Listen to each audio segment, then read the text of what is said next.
Hey, what's up and how's it going, everyone?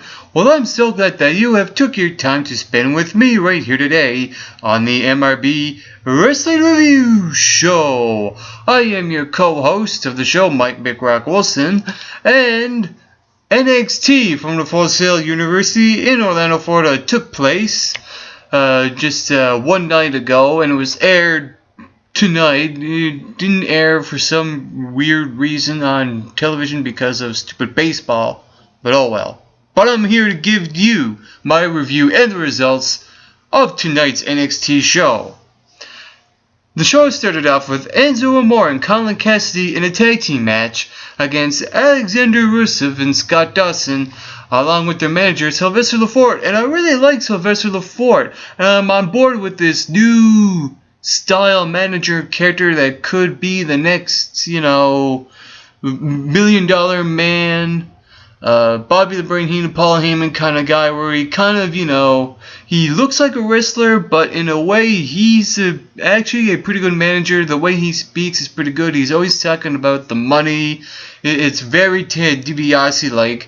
And Enzo Amore and Colin Cassidy in this match were actually pretty good because they are a legitimate team, and seeing Scott Dawson and Alexander Rusev for the first time in a tag team match is kind of had that awkward feel. And speaking of awkward, Enzo Amore's character is nothing short of that. He's really bizarre. Somehow he's got the audience, behind him now, so they're coming up as intriguing and interesting baby faces, which is surprising because, they were heels before when they were in a rivalry with Mason Ryan, but now they're out of that, and somehow, I'm not sure how, but they got the crowd behind them with that chant. I don't even know what Enzo Amore says, but it's like really long initials and then sup.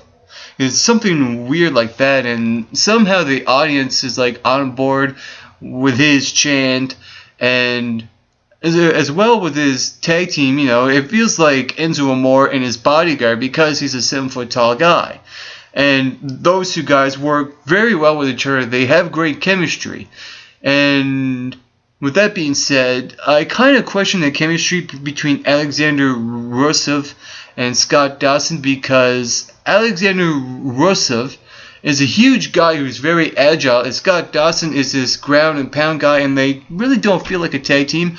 I would rather see Sylvester Lefort manage these guys separately instead of putting them in tag team matches. I guess this might have been a trial and error, but at least what they do is try something rather than avoid something. So I like that they use this trial and error ways to book this match and see what came out of it. What I mentioned there, is probably what will come out of it. Who knows yet? Maybe Alexander Rusev and Scott Dawson will go their separate ways eventually and still have Sylvester Lefort by their side as their manager.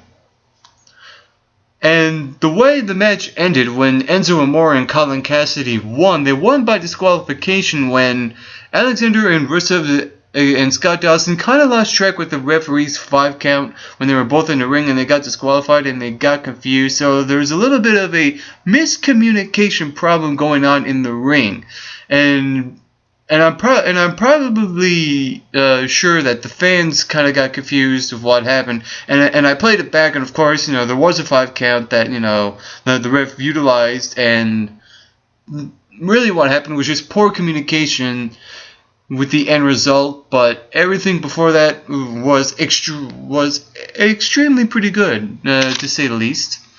And then shortly after that, the next segment on the show was Bo Dallas cutting a promo about thanking the audience and supporting him on Twitter, Facebook, send me your stuff, etc., etc., talking about Sami Zayn being the next guy to face Bo Dallas for the NXT Championship. And I think the audience is just absolutely fed up with Bo Dallas. They booed him out of the building, which made that promo absolutely look like nothing.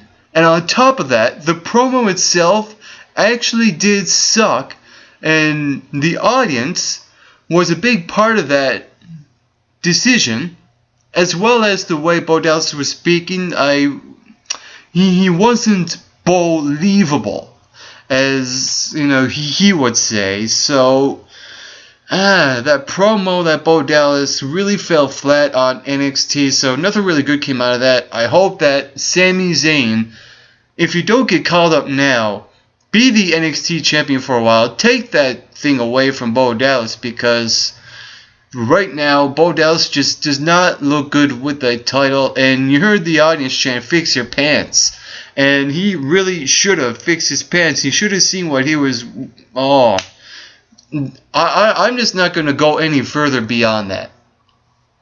Also, we see in a backstage interview with CJ Parker being interviewed by Renee, only to have him get attacked by his rival, Tyler Breeze. Only to get attacked by his rival, Tyler Breeze. And with that being said, I love the little things that happens.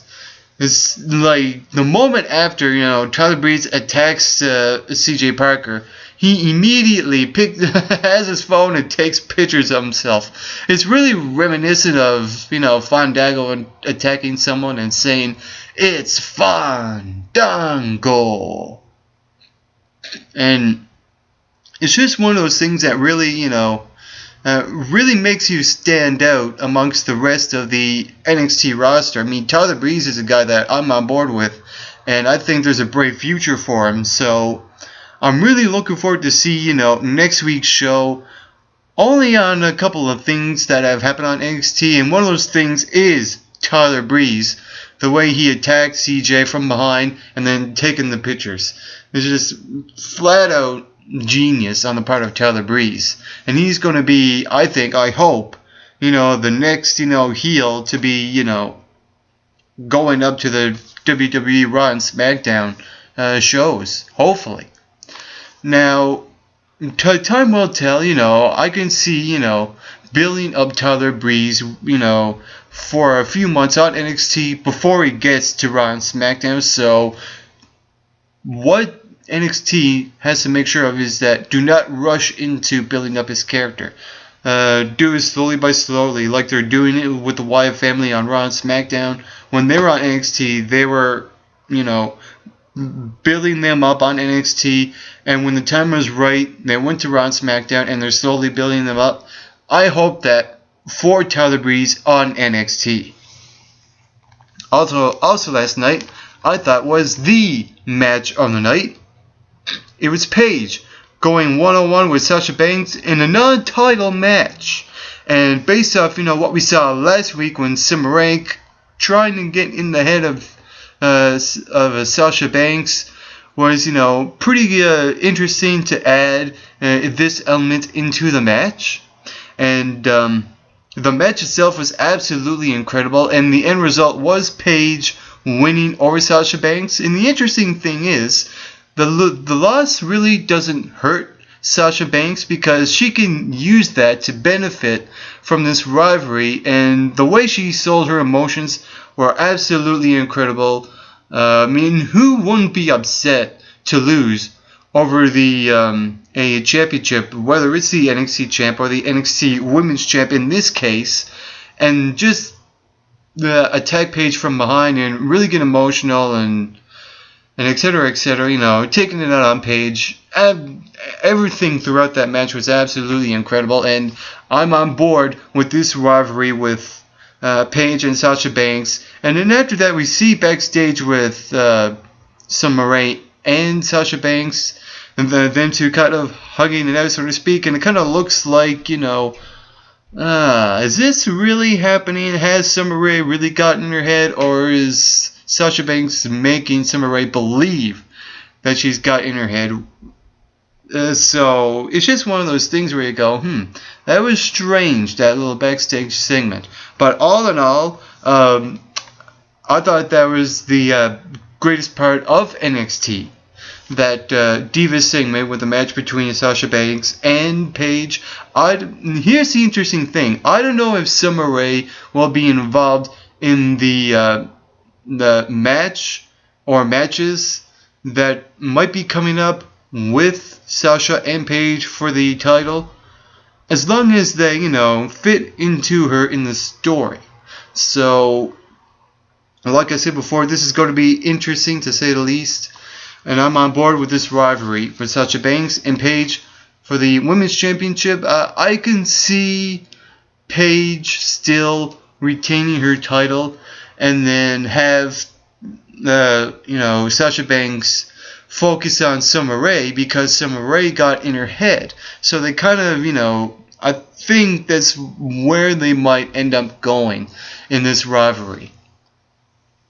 And the main event was Leo Kruger versus Xavier Woods. And even though this was a good match to begin with, I thought that match itself was actually pretty good.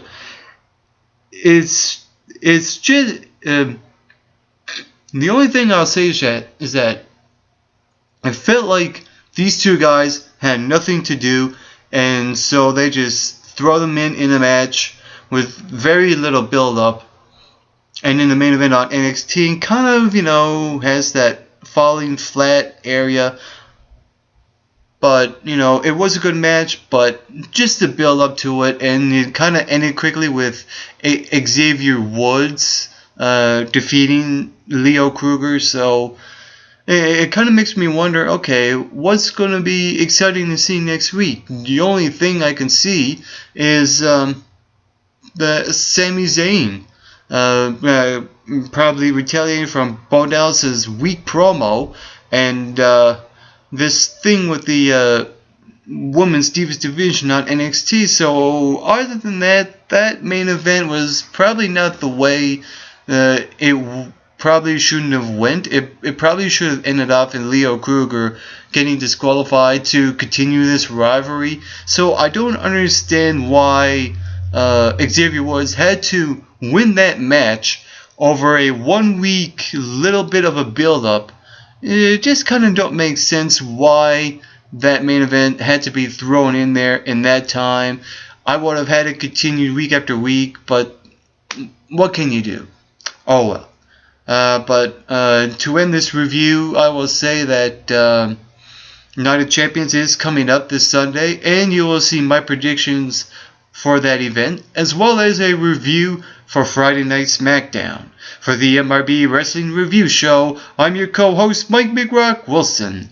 And to all your viewers watching, get plenty of rest and always do your best.